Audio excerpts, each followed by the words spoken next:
Hey guys, I'm doing a bike check. Got some parts in the last one, so Odyssey parens, ODI L grips.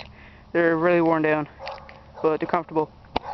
Fiend team bar is 8.5, cut to 26 or 27. The set Wrangler stem, I like it a lot. It never slipped once, and I've had it for months. So, Primo integrated headset, Sunday morning 2.1 forks. They're holding up nice. 28 offset feels good.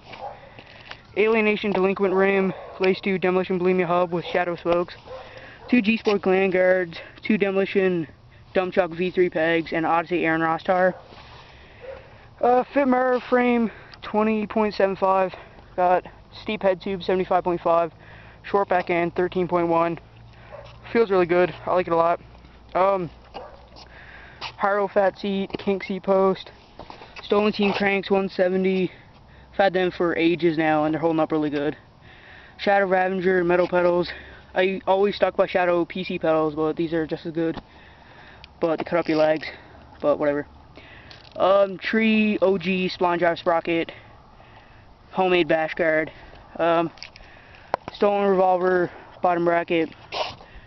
I got KMC kool chain, 2 Shadow little ones pegs, affix cassette with the FBM hubguard, whatever spokes, and a alienation delinquent rim with a Tom Whitewell tire. Yeah. Now you're in it. So yeah, that's my bike check. I want to throw in a couple clips at the end of this. So, yeah. Yep.